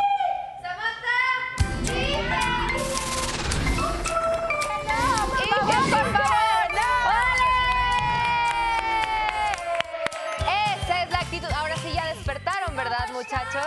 Muy bien, 7 de la mañana con 27 minutos. Hoy amanecemos en Villa de Álvarez, en Colima, donde se encuentra La Petatera, una gran plaza de toros desmontable, declarada Monumento Artístico de la Nación y hecha a base de madera, mecates y petates. Como ven, una joya sin duda de nuestro país, Villa de Álvarez, Colima, que podemos disfrutar en vivo completamente gracias a las webcams de México. Y ahí lo tienen, saliendo el sol a penitas, como que está clareando la mañana. Qué belleza de imagen. Y bueno, bueno, ya lo saben, también ustedes que nos comparten sus amaneceres, nos parece maravilloso poder ver imágenes que ustedes captan muy temprano por la mañana. Por ejemplo, esta que dice, esta mañana amanece con las nubes como protagonistas en Guadalajara. Bonito día, igualmente bonito día para ti, mi querido Hugo. Gracias por esta imagen. Vamos a ver otra nueva imagen que es de H. Nandayapa. Dice... amanece en Comitán de Domínguez, Chiapas. Saludos a Chiapas y gracias. Él también se llama Hugo, así que estamos viendo su fotografía. Gracias, Hugo. Y la última que vamos a ver es de Erika Alvarado y nos dice, así amanece en Loreto, hermoso, Baja California. Muchísimas gracias. Ahí la tienen y vaya que sí, qué bonita imagen nos compartiste, mi querida Eri. Y ya lo saben, es muy sencillo. Hay que tomar la fotografía, subirla a sus redes sociales y poner @imagen_sea y #amanece para aquí compartirla con todos ustedes. Y mientras le cuento, miren nada más esta noticia. Un paracaidista completó el primer salto mundial desde un avión con energía solar. De acuerdo con coordinadores de la hazaña, el salto se realizó después de que la aeronave se elevara a una altura de 1.520 metros al oeste de Suiza. Para 2022, el equipo tiene como objetivo realizar un vuelo a gran altura impulsado exclusivamente por energía solar, buscando llegar a la estratosfera con una altitud de 20.000 metros. Como ven, pues ahí está, histórico salto, primero desde un avión que se mueve por energía solar. Y trabajadores de una funeraria, esta noticia, mire, está impactante. De una funeraria, trabajadores en Estados Unidos vivieron momentos de terror cuando el cadáver de una chica de 20 años de edad comenzó a respirar, como ven, mientras la preparaban para el servicio funerario. Tras detectar señales de vida, alertaron a las autoridades y momentos después la trasladaron a un hospital cercano. Presuntamente, uno de los médicos que la atendió tras un accidente se confundió. Miren qué sencillo. Y al percatarse que no respiraba, pues la declaró muerta. Ahora la chica se recupera en el hospital. Estuvo a 2 de ser enterrada viva. Imagínense, la peor pesadilla del mundo. Pero bueno, como en historia de terror de película. Es momento de ir a un resumen de información. Baja California, en la garita Mexicali-Caléxico, oficiales de aduanas y protección fronteriza de Estados Unidos detuvieron al conductor de un vehículo que intentó pasar a una persona por la aduana escondido en la cajuela. Otro automovilista captó el momento en que el joven que iba encajuelado es esposado. Hidalgo, familiares de la joven Yasmín Ángeles Encarnación de 19 años claman por la búsqueda y aparición de la mujer, de quien no se sabe nada desde el pasado 11 de agosto. Con Yasmín, ya suman 10 las mujeres desaparecidas en esa entidad solo durante el mes de agosto. Tabasco, a la orilla de la carretera federal Cárdenas-Coatzacoalcos, fueron encontrados los cuerpos de 5 hombres y una mujer. Todos presentaban un disparo en la cabeza y huellas de tortura. Tamaulipas, en Matamoros, elementos del ejército localizaron un narcotúnel durante un recorrido de vigilancia por el río Bravo. Excavación que contaba con unos 50 metros de alto y 80 centímetros de ancho se encontraba colapsada a 35 metros de la entrada por las lluvias de los últimos días. Mire, esta historia es de no creerse. En Grecia, la tripulación de un ferry logró rescatar a una pequeñita que flotaba a la deriva en medio del océano. Increíblemente, la menor se encontraba prácticamente ilesa. Estaba agarrada a su flotador, que era uno de estos cisnes, uno de estos flamingos o un unicornio, pero de verdad, una cosa increíble, de no creerse que salvó la vida.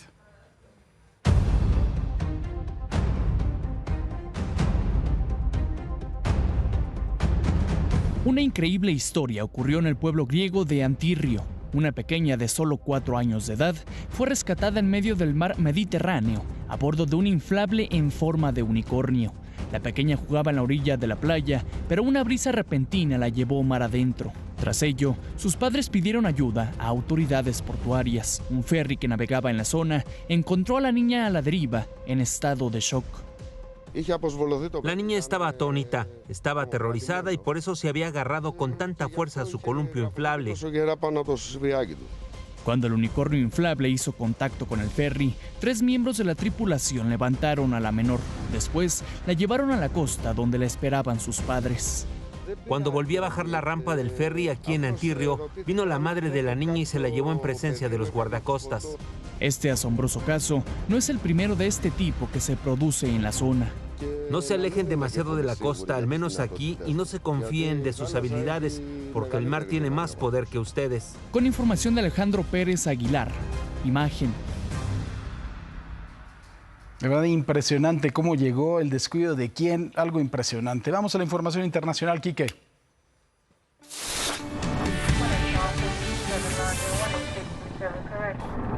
Muchas gracias, Paco. Les cuento que los múltiples disparos por la espalda que recibió el afroamericano Jacob Blake por parte de policías de Wisconsin lo tienen paralizado de la cintura para abajo. Así lo informó el padre de la víctima, quien agregó que desconocen si la parálisis será permanente. Por su parte, la prometida de Blake dijo que sus 3 niños vieron cómo los policías le disparaban a su padre sin ningún motivo, ya que estaba en la parte trasera del vehículo. Mientras tanto, en el estado de Wisconsin continúan las protestas por este nuevo caso de abuso policial. Los enfrentamientos entre inconformes y uniformados han provocado el uso de gas lacrimógeno para tratar de dispersar a la multitud. Hasta el momento se reporta una persona muerta y 2 heridos de bala durante las protestas en la ciudad de Kenosha.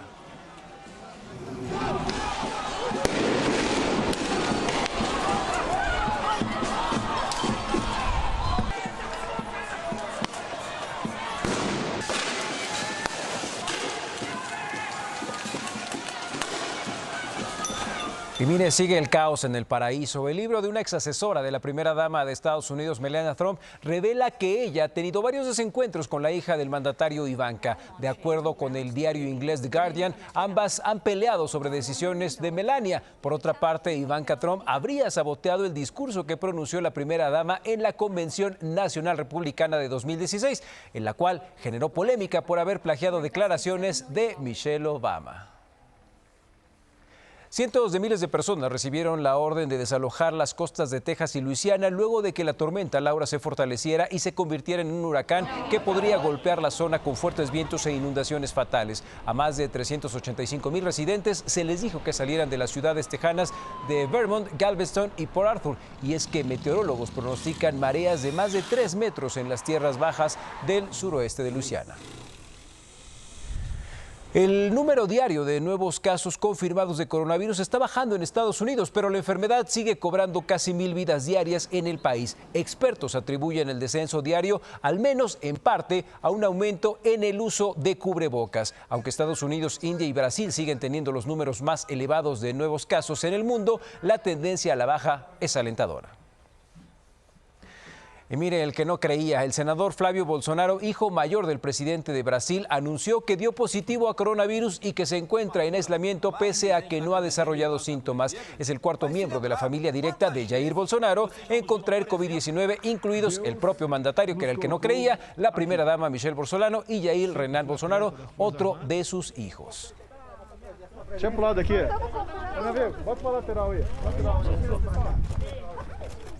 Hasta aquí el mundo. Vamos con más información con Francisco Sea.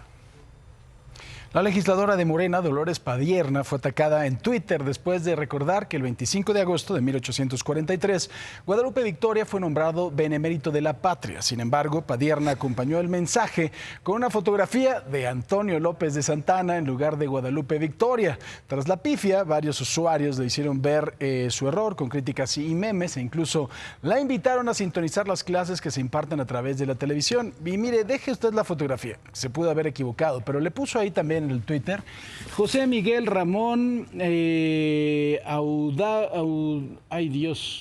Fernández Félix, que era José Fernández Félix, como se conocía, era su nombre, lo cambió a Guadalupe Victoria durante la lucha por la independencia y fue uno de los forjadores de México. Por ello, recibió este reconocimiento en 1843. La verdad es que ahí está, en el texto está peor todavía, porque si algo hizo el señor José Fernández Félix fue traicionar precisamente los principios independentistas después. Hizo un plan para matar a Vicente Guerrero, por ejemplo. Entonces, deje usted la foto, ¿no? A lo mejor se confundió. Pero lo demás, el texto sí está de miedo. Y la empresa de servicios financieros Unifin aumentó su capital en la Bolsa Mexicana de Valores en 2.520 millones de pesos con el objetivo de fortalecer su estructura. Los recursos impulsarán las opciones de arrendamiento de créditos para pequeñas y medianas empresas que enfrentan la incertidumbre económica ocasionada por el COVID-19, así como planes de desarrollo e inversión a futuro. El presidente del Consejo de Administración de Unifin, Rodrigo Lebois, calificó la operación de aumento de capital como un logro significativo que les permitirá ofrecer nuevos financiamientos. Añadió añadió que también se demuestra la confianza de los accionistas y la solidez financiera de la compañía. El índice de capitalización de Unifin se incrementó al pasar del 18% al 22.1%. Y bueno, esta mañana, hace unos minutos, el INEGI dio a conocer los resultados del Producto Interno Bruto correspondiente al segundo trimestre del 2020. Ligeramente por debajo de lo que se había estimado, el PIB registró una disminución del 17.1% en comparación con el trimestre precedente y su comparación anual. El Producto Interno Bruto tuvo un retroceso de 18.7% respecto del mismo periodo del 2019. Y precisamente para hablar de esto y demás, está con nosotros Rodrigo Pacheco. Señor Pacheco, buenos días. Buenos días, mi querido Paco. Y también guardando la sana distancia, Arnulfo Rodríguez San Martín, director de análisis de Grupo Financiero Multiva. Pues bueno, la inflación también al consumidor la primera quincena de agosto fue del 3.99%, que es la más alta en 13 meses. Esto también se combina con los datos que hemos conocido en este momento, Arnulfo, del Producto Interno Bruto, que eso me parece que ya era lo esperado. ¿Qué es lo que va a pasar con la economía? ¿Cómo se va a reflejar en el bolsillo de los mexicanos? Bueno, son malas noticias las dos. Es un escenario que se conoce como de estanflación, es decir, los dos escenarios económicos menos deseables. Estancamiento y en este caso peor, recesión económica con inflación. La primera consecuencia es que se acabó la posibilidad para el Banco de México de continuar bajando su tasa de interés. La política monetaria actúa con rezago, la inflación ya está prácticamente en 4%, que es el límite máximo del Banco de México, y esto acota su capacidad para usar la política monetaria como un instrumento que nos ayude en la recuperación económica.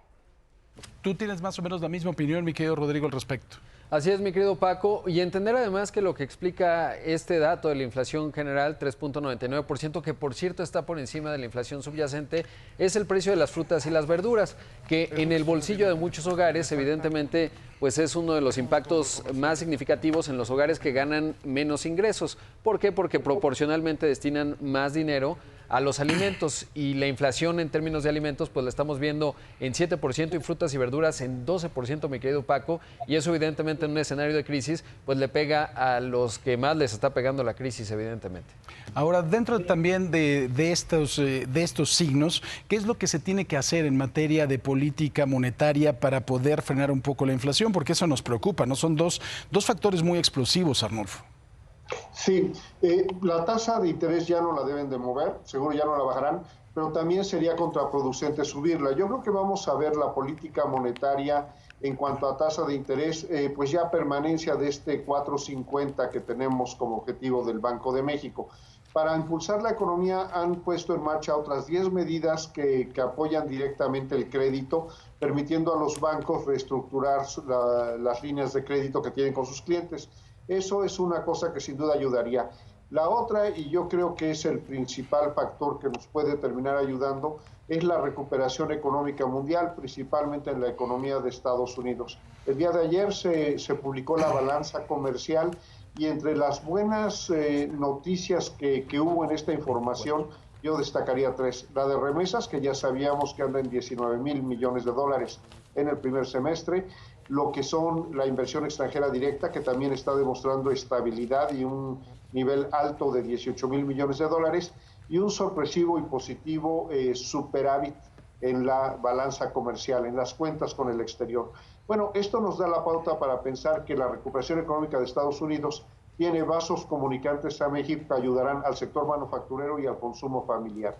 Ahora, veíamos hace un par de días, mi querido Rodrigo, cuando analizábamos el crecimiento de los Estados Unidos, que ya no era una franca V la recuperación económica de los Estados Unidos. Entonces, ¿tú estás de acuerdo con lo que dice Arnulfo? Sí, sin duda, Paco. Claro, todavía hay dudas en términos de cómo va a evolucionar la pandemia del COVID allá en la Unión Americana y si esto va a lograr sostener el desempeño económico, entendiendo además que las solicitudes de desempleo nos hablan también de una recuperación relativamente compleja. ¿Te acuerdas que pasó de 900,000 solicitudes, que generó mucho optimismo, y luego volvió a subir por encima del 1,300,000 según recuerdo? Y bueno, pues eso nos hace pensar que no está tan clara, digamos, la recuperación allá, pero sin duda está vinculada la economía de México a la de Estados Unidos en términos de la recuperación, dado que no hicimos medidas contracíclicas en nuestro país. Muy bien, pues te agradezco mucho, mi querido Arnulfo, mi querido Rodrigo, muchísimas gracias como siempre, buenos días. Gracias, Paco. ¿Qué le parece si vamos a los espectáculos con Marlene Stahl? Nos da muchísimo gusto poder anunciar que después de 5 meses de permanecer cerrados como medida preventiva ante la presencia del coronavirus, finalmente, por fin, van a reabrir los teatros en la Ciudad de México. Por supuesto, nada más al 30% de su capacidad. Y para hablar al respecto, me encanta poder platicar con los productores teatrales Gerardo Quirós y Guillermo Víjers. ¿Cómo están? Buenos días. Gracias por tomarnos esta llamada. Muy buenos días, todo bien. Gracias. Gracias a ustedes. Y pues, excelente noticia después de que el medio del espectáculo ha sido uno de los más afectados debido a la pandemia. Bueno, regresan los teatros. Ahora, la pregunta es, ¿al 30% realmente va a ser, conveniente, sobre todo para ustedes, productores? Quizá para los formatos pequeños, para puestas en escena que son sencillas, que son simples en producir. Sí, es un buen inicio, Marlene. Estamos agradecidos con las autoridades por haber escuchado nuestros protocolos, nuestras propuestas para continuar, porque como tú sabes, la industria teatral está muy impactada, afectando a más de 10,000 familias sin empleo desde el día 15 de marzo. Así que es un buen inicio. Vamos a iniciar con formatos pequeños y medianos. Obviamente no será negocio en un inicio, pero ya estaremos generando economía para todos esos colaboradores técnicos de producción y artísticos. Claro, y seguramente la gente también ha de tener cierta preocupación por el tema de contagiarse, ¿no? ¿Qué medidas, además de la capacidad reducida, se van a tener en cuenta para reabrir estos teatros? Qué importante que lo preguntes, Marlene. Fíjate que en todo momento nos hemos asesorado por médicos que ofrecen sus servicios para el sector público y el sector privado. Sin embargo, ha habido un personaje clave, que es el doctor Francisco Moreno, el infectólogo del momento, que asesoró a los cines para su reapertura. Entonces, en ese sentido, además de que nuestros empleados estarán siendo sometidos periódicamente a pruebas tipo PCR, vaya, al ingresar a la sala, igual que sucede ahorita al público que acuda a la farmacia, al supermercado, a un banco, habrá tapetes sanitizantes, se regalará gel antibacterial, se medirá la temperatura y el público deberá usar careta y cubreboca durante la representación. Asimismo, entre nuestras compañías nombraremos jefes de brigadas, alguien que represente a los bailarines, a las bailarinas, a los actores, a los taquilleros, a las acomodadoras, para que todos los días nuestros empleados se tomen la temperatura al regresar a casa y al día siguiente, en cuanto despierten, de tal suerte que podamos garantizar la integridad del personal del teatro y del público que decida otorgarnos su confianza al regresar a una obra de teatro. Importantísimo tomar en cuenta esta información. Y bueno, también, ¿cuáles son las obras que ya vamos a poder ver? Yo sé que ustedes son unos grandes productores y tienen siempre unas producciones increíbles, así que ¿a cuáles nos van a invitar? Bueno, cada productor decidirá conforme a estas características, tanto de cuidados sanitarios como de nómina, con qué producción volver. En mi caso será el monólogo El tiempo vuela, que habla sobre la prevención del cáncer de mama, protagonizada por Ernesto Laguardia, y estamos a punto de cerrar una alianza para regresar en octubre con Fiebre de sábado por la noche, que como tú sabes, Marlene, tuvo que suspender actividades en la segunda semana después de su estreno. Ok, y por acá, mi querido Guillermo. En este caso es importante subrayar lo siguiente, porque mucha gente nos ha estado preguntando, bueno, a partir del 27 ya es posible hacer teatro. Ponía yo un ejemplo muy sencillo. Un chavo que le pregunta a su papá, ¿puedo ir al antro? Bueno, cuando cumplas 18. Eso no quiere decir que el día en que este chavo cumple 18 años tiene que correr con credencial de lector en mano. ¿Cómo no, Guillermo? Ir al antro y ¿La verdad? disfrutar todo lo que no ha vivido en el antro. Digamos que lo que existe es ya una autorización y como bien dice Jerry, cada productor irá determinando los criterios. Sabemos, por ejemplo, que hay otros colegas a los que queremos mucho, como Morris Gilbert, que tienen las obras ideales para regresar en este momento, como son Defendiendo al Cavernícola, Los monólogos de la vagina. En el caso de los dos musicales en los que yo intervengo, donde Alejandro Gou es productor general, que son Hoy no me puedo levantar y Jesucristo Superestrella, por ahora sería complicado abrir únicamente al 30%. Esos musicales deberán esperar por lo menos un mes y medio más para planear la reapertura y poder salir siquiera con las ventas al punto de equilibrio. Si en este momento decidiéramos abrir, sería solo para perder más dinero. Claro, ¿no? Y bueno, me imagino que también los actores y parte del staff tendrán que ponerse la camiseta, pero bueno, estaremos muy al pendiente sin duda para poder regresar a disfrutar del teatro. Gracias, Gerardo, gracias, Guillermo. Los manda a saludar Paco y estaremos en contacto. Además sabemos que Paco es un gran aficionado al teatro, así que pronto lo veremos en las salas. Exacto. Muchísimas gracias. Un abrazo. Gracias, Marlene. Buen día. Gracias. Y hablando de Paco, vamos contigo. Gracias. Con la reapertura de los paseos en trajineras por los canales de Xochimilco en la Ciudad de México, también volvieron a la actividad los integrantes de la policía ribereña. ¿Sabe qué es? ¿Sabe cuál es? Vamos a conocerlo.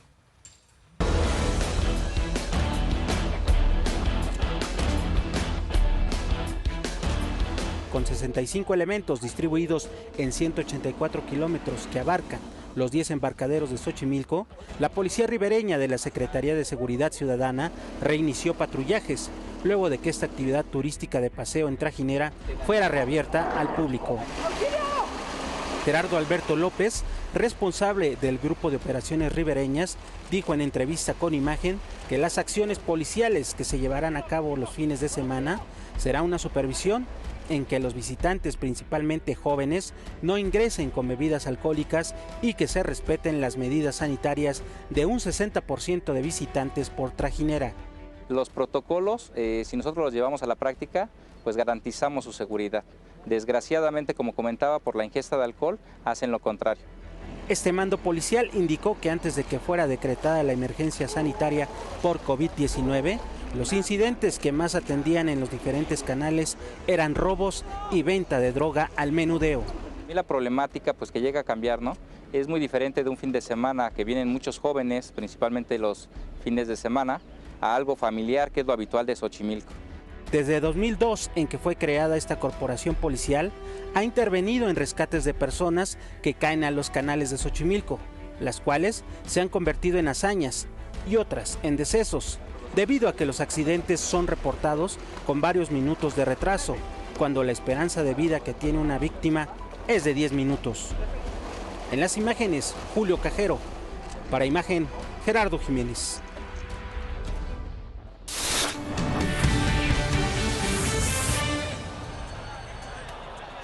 La pandemia nos está tundiendo y entre que sale algún tratamiento eficaz o llega a nuestras manos la vacuna, lo que menos debemos hacer es bajar la guardia, no solo ante esta enfermedad, sino ante cualquier riesgo, sobre todo con las enfermedades de temporada. Y hoy, en el Día Internacional contra el Dengue, les diré en qué consiste este padecimiento, cómo están las cifras en México y qué hacer para cuidarnos. El dengue es otra enfermedad causada por un virus, se transmite por un mosquito y puede causar una sintomatología muy parecida a la de una gripa: cansancio, dolor de cabeza, náusea, vómito, entre otros más. Y en casos graves, problemas hemorrágicos y, bueno, claro, la muerte. Se presenta sobre todo en climas tropicales, pero también en regiones templadas, sobre todo en veranos cálidos y húmedos. En los últimos años, esta enfermedad se ha presentado también en ciudades, causando un problema importante para la salud pública. En Tampico, afecta un importante sector sin acceso a seguro médico. En Jalisco y Michoacán han reforzado las campañas para reducir sus daños al ser de los primeros estados en presentar este mal. Y en Querétaro, las cifras de casos se han quintuplicado. Comparado con el 2019, en lo que va de este año, el dengue ha aumentado en un 104.6%, según estimaciones de la Secretaría de Salud, dejando a Veracruz, Tabasco, Quintana Roo, Guerrero, Jalisco y Yucatán entre los estados más afectados por esta enfermedad. Entonces, ¿qué debemos hacer para cuidarnos? Lo primero es evitar que los mosquitos repartan la enfermedad. ¿Cómo? Deshaciéndonos de chatarra u objetos que generen focos de infección y criaderos de insectos como latas, botellas, llantas, pedazos de plástico, lonas o tinacos abandonados que acumulen agua. Eliminar a los mosquitos con un larvicida avalado por las autoridades y fumigar el mayor número de hogares. En las zonas de riesgo, coloquen mosquiteros en las ventanas y puertas, usen repelentes sobre la piel expuesta y de preferencia mejor vista pantalones y camisa larga o camisa de manga larga. Tenga patios limpios, no deje que las plantas crezcan sin control y verifique los desagües en los techos y en general en todos los lugares donde se estanque el agua. Una vez más, la limpieza y la prevención serán la mejor herramienta ante este mal que de los 90 para el 2009 afectó principalmente a personas de entre 25 y 44 años, pero que en las últimas fechas también ha infectado a jóvenes de entre 15 y 24 años. Así que a tomar precauciones, a ser responsables y aunque el mosquito vive principalmente en el sur de la República, no debemos de bajar la guardia en el centro y en el norte, pues lo que menos queremos ahora son más sorpresas causadas por otro virus que afecta a la humanidad. Paco, hay que tener muchísimo cuidado con las enfermedades y con los padecimientos de temporada, porque está el dengue, viene la influenza, y bueno, pues con el COVID ya tenemos. Y sabes que hay muchas veces que aquí en la ciudad no somos muy conscientes de ese tipo de padecimientos, pero son reales, y además muchas veces gente que va de vacaciones a la playa, ahí sí se dan ese tipo de contagios, y también tienes el riesgo de que si dejas algún, como tú ya bien lo has dicho, algún recipiente con agua por muchos días, lo puedes tener ahí en la propia casa y es bien peligroso. Y obviamente, por supuesto, creo que la gente que vive en zonas que no son tan urbanas como la Ciudad de México tiene un poquito más claro esto. Y justo lo que dices, tienes mucha razón, porque en las grandes ciudades en la República, en la periferia es donde se pueden dar los contagios, y los contagios luego te los llevas al centro y bueno, ahí se hace un caos en la ciudad. Efectivamente. Gracias, Quique. En la conferencia mañanera de este miércoles desde Torreón, Coahuila, el presidente Andrés Manuel López Obrador subrayó que en la zona de la laguna se coordinan esfuerzos para la seguridad y el desarrollo de la región. Al hacer uso de la palabra, el gobernador de Coahuila, Miguel Ángel Riquelme, aseguró que continúan vigentes los ideales de Francisco y Madero. Los coahuilenses sabemos que Madero también luchó contra la injusticia social y contra la desigualdad. Esa lucha social hoy más que nunca se debe perfilar a partir de una nueva concepción de los derechos sociales, económicos, culturales y ambientales. Discutir esto sería la mejor manera de enfrentar las desventajas y desigualdades inaceptables, con una política social con perspectiva de derechos humanos. Desde Coahuila, creemos que las ideas de democracia social de Madero deben ser parte del debate nacional. Pues señoras, señores, muchísimas gracias por su atención. Nos escuchamos a la 1 de la tarde en la segunda imagen informativa y sobre todo gracias a todo este gran equipo el día de mañana, 5:49. Gracias. Adiós. Saludos a la ombliguito de Coto, semana. a la Ana.